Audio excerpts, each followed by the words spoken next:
Hello students, आज के lecture में हम रिवाइज करने वाले हैं डायरेक्शन रेशियो और डायरेक्शन कोसाइन। इससे रिलेटेड कुछ एग्जांपल भी देखेंगे। तो पहले हम फॉर्मूला देखते जाएंगे, उससे रिलेटेड एग्जांपल भी करेंगे साथ में ही। इस टॉपिक से 2 मार्क्स का एक क्वेश्चन डेफिनेटली आने वाला है एग्ज़ाम में। तो फर्स्ट पॉसिबिलिटी जो है हमारी, हमें दिया जा सकता है कि कोई लाइन जो है पॉजिटिव एक्स एक्सिस से अल्फ़ा का एंगल बना रही है, पॉजिटिव वाई एक्सिस से beta and positive Z axis से गामा का एंगल बना रहा है। तो उस लाइन के अगर डायरेक्शन कोसाइंस पूछे जाएं तो एल का वैल्यू हो जाएगा कॉस अल्फ़ा, एम का वैल्यू बन जाएगा cos beta and N is equals to cos gamma. Direction cosines में रिलेशन होता है L square plus M square plus N square equals to 1। इसका मतलब हो गया cos square alpha plus cos square beta plus cos square gamma equals to 1। इन्हीं को अगर कॉस स्क्वायर को अगर 1 माइनस साइन स्क्वायर में अगर चेंज करें तो यही फॉर्मूला बन जाएगा sine square alpha plus sine square beta plus sine square gamma is equals to 2।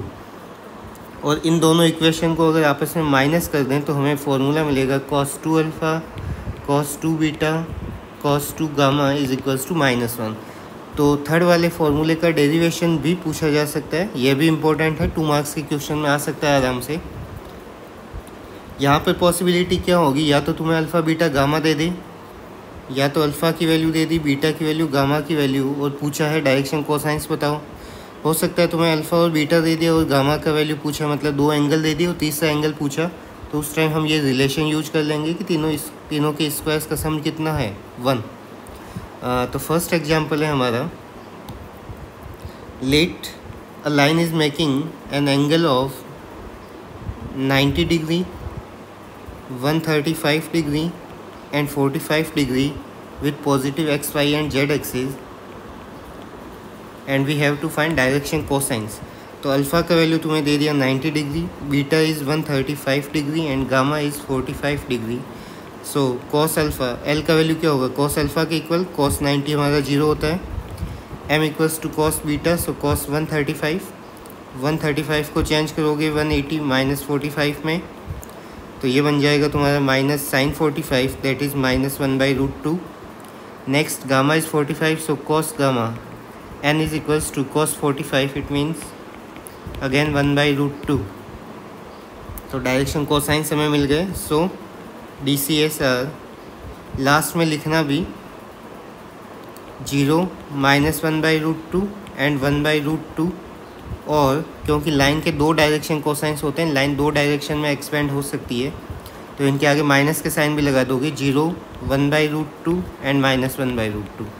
L M N भी डायरेक्शन कोसाइंस होते हैं, -L -M और -N भी डायरेक्शन कोसाइंस होते हैं लाइन के केस में। अगर यही हमें केवल वेक्टर दिया होता तो वेक्टर के केवल एक यूनिक डायरेक्शन कोसाइंस होंगे, L M and N। Next second example, let alpha is equals to 45 degree, beta is equals to 90 degree, और पूछा जाए कि गामा का वैल्यू क्या होगा। तो हमें एक रिलेशन पता है, cos square alpha plus cos square beta plus cos square gamma is equals to 1। Cos square alpha है तो अल्फ़ा की वैल्यू पुट कर दो, cos square 45, next cos square 90 plus cos square gamma is equals to 1। तो cos square 45 कितना हो जाएगा, 1/√2 का होल स्क्वायर 1/2, कॉस 90 0 होता है, प्लस में cos square gamma is equals to 1, hence cos square gamma is equals to 1 minus 1/2, it means 1/2। So cos gamma is equals to 1/√2 and hence gamma is equals to 45 degree. उस time में 45 ही लेना है, 135 नहीं लेना है। तुम अगर प्लस माइनस का साइन लेना चाहते हो वो अलग बात है, लेकिन हमें इस केस में प्लस का ही साइन लेके चलना है। Cos gamma equals to positive 1/√2 and gamma is equals to 45 degree.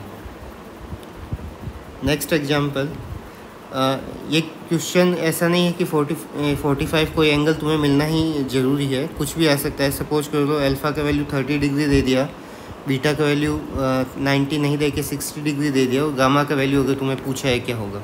अगर ऐसा केस पॉसिबल होता है तो so since cos square alpha plus cos square beta plus cos square gamma is equals to 1, यहाँ पे कॉस स्क्वायर 30 की value हो जाएगी √3/2 का whole square, it means 3/4। Next cos 60 1/2 का whole square 1/4 plus cos square gamma is equals to 1। तो 3/4 plus 1/4 कितना बनेगा 1, it means cos square gamma plus 1 equals to 1. So cos square gamma equals to 0 and hence gamma is equals to 90 degree. तो question कैसा भी आ सकता है, कोई भी दो एंगल देके तीसरा एंगल पूछा जा सकता है। नेक्स्ट डायरेक्शन रेशो अगर हमारे पास में है, if we have direction ratios A B C, then direction cosines are L equals to plus minus A upon root of A square plus B square plus C square, M equals to plus minus B upon root of A square plus B square plus C square, and N equals to plus minus C upon root of A square plus B square plus C square. यहाँ पर plus minus का sign ध्यान में नहीं रखना चाहते तो उसको भी रहने दो। एल एम एन की जब वैल्यू आ जाए तुम्हारे पास में तो उसी लाइन के दूसरे डायरेक्शन कोसाइंस हो जाएंगे minus L minus M and minus N. अब डायरेक्शन रेशो का क्वेश्चन किस किस तरीके का आ सकता है देखो।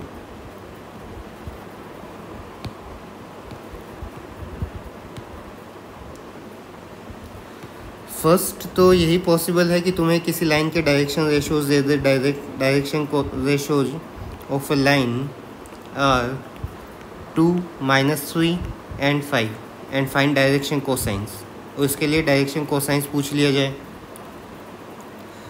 तो स्टार्टिंग में लिख लेना है a इज़ इक्वल्स टू 2। यहाँ पर बार बार ये लिखने की ज़रूरत नहीं है कि ये डायरेक्शन कोसाइंस है, वो ठीक है, समझ जाएगा examiner. a equals to 2, b equals to -3 and c equals to 5। यहाँ पर root A square plus B square plus C square का भी वैल्यू एक बार निकाल के रख लो। 2 का स्क्वायर बन जाएगा 4, 3 का स्क्वायर 9, 5 का स्क्वायर 25। तो ये मिलेगा तुम्हें root of 38। So l equals to, चाहो तो डायरेक्ट फार्मूला ना भी लिखो, डायरेक्ट लिख दो 2 अपॉन, जैसा कि ऊपर लिख रखा है a upon root of A square plus B square, तो ये बन जाएगा 2 upon root 38। Then m equals to -3 upon root 38 and n equals to 5 upon root 38। और उसके बाद में हमें लिख देने हैं direction cosines of line are, direction cosines of line are 2 by root 38 comma -3 by root 38 comma 5 by root 38, और इन सभी के आगे माइनस के साइन लगा दो। -2 by root 38, 3 by root 38 and -5 upon root 38। तो एक तो क्वेश्चन ऐसा बना कि जिसमें हमें डायरेक्शन रेशो दे रखे हों डायरेक्ट, और डायरेक्शन कोसाइन पूछा जाए। सेकंड पॉसिबिलिटी क्या है, सपोज करो तुम्हें एक पॉइंट दे दिया 1, -3, 2, एक सेकंड पॉइंट और दिया है 2, 0, 5, और अब पूछा जाए direction ratios of line segment A B and direction cosines of line segment A B. तो पहले तो हमें डायरेक्शन रेशोज फाइंड करने होंगे। तो पॉइंट ए जो है हमारा 1, -3, 2, इसके कोऑर्डिनेट्स बन जाएंगे x1, y1 and z1। Point B के कोऑर्डिनेट्स जो हैं वो हमारे होंगे x2, y2, z2। पहले तो डायरेक्शन रेशोज फाइंड कर लो। a equals to x2 minus x1, b equals to y2 minus y1, c equals to z2 minus z1। Corresponding x y z coordinate को हमें माइनस करना है। So 2 - 1 1, 0 - -3 is equals to +3, 5 - 2 equals to 3। तो direction ratio हमारे पास में आ गए। So direction ratios are a equals to 1, b equals to 3 and c equals to 3। Next हमें डायरेक्शन कोसाइन पूछा गया है, तो पहले root of A square plus B square plus C square का वैल्यू निकाल लो यहाँ से भी। तो ये बन जाएगा 1 + 9 + 9 that is root of 19। So direction cosines are L equals to 1 upon root 19, M equals to 3 upon root 19 and N equals to 3 upon root 19, और L equals to -1 upon root 19, M equals to -3 upon root 19 या फिर N equals to -3 upon root 19। तो अगर गलती से ये रह भी जाता है कि एक LMN की वैल्यू लिखे -L -M -N का वैल्यू नहीं लिखे तो भी ज़्यादा टेंशन की बात नहीं है। मोस्ट ऑफ द केसेस में वो सही किया जाएगा क्वेश्चन। नेक्स्ट क्या पॉसिबिलिटी है, let a line is parallel to a line L is parallel to x - 1 upon -2, y + 3 upon 4, 4 - z upon 1। Then find direction ratios of line L.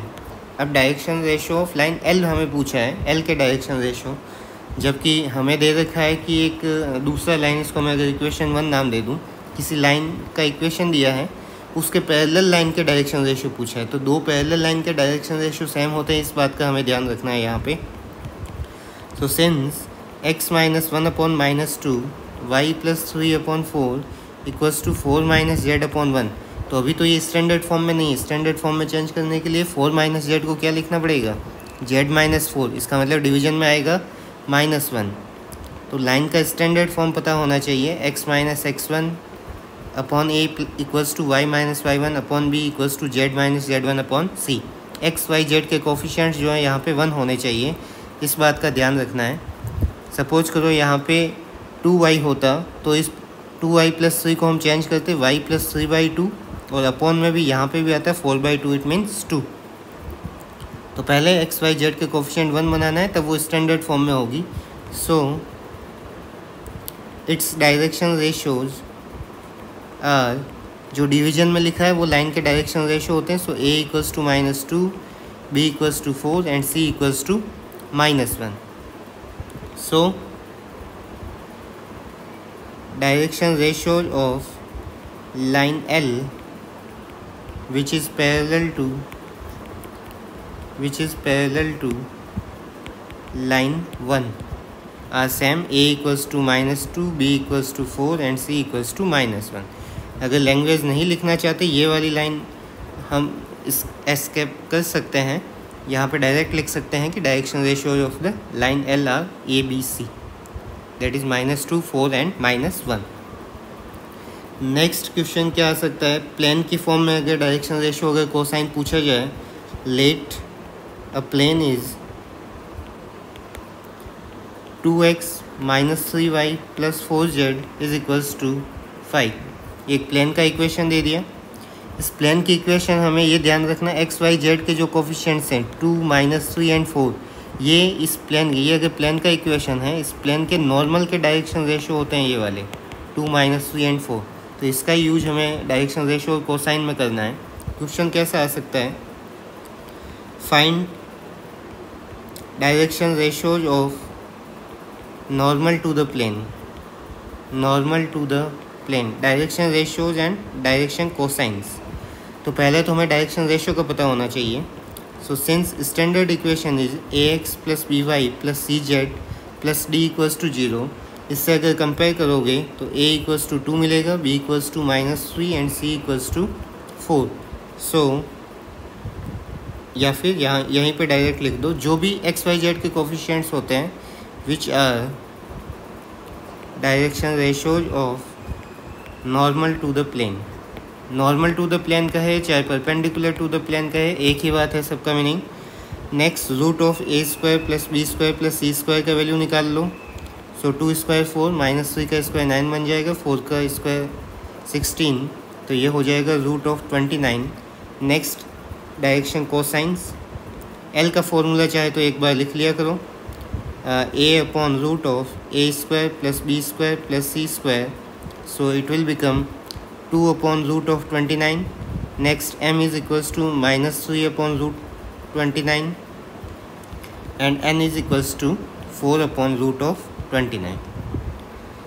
एक तो plane का क्वेश्चन इस फॉर्म में आ सकता है, या फिर second possibility, let 2x + y - z equals to 3, एक प्लेन दे दिया तुम्हें।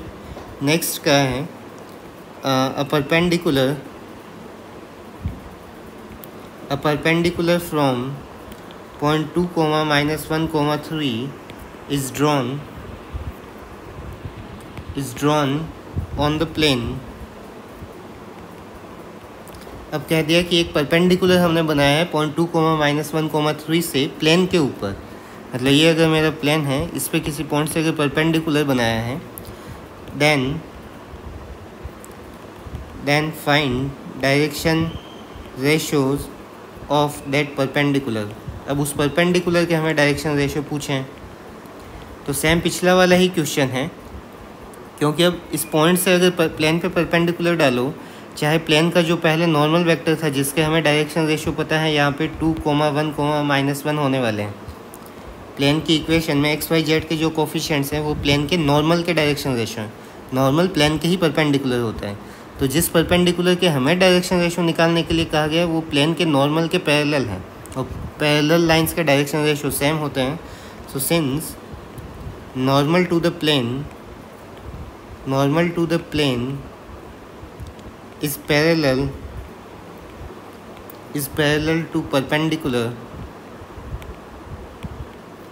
parallel to perpendicular drawn, so direction ratios of perpendicular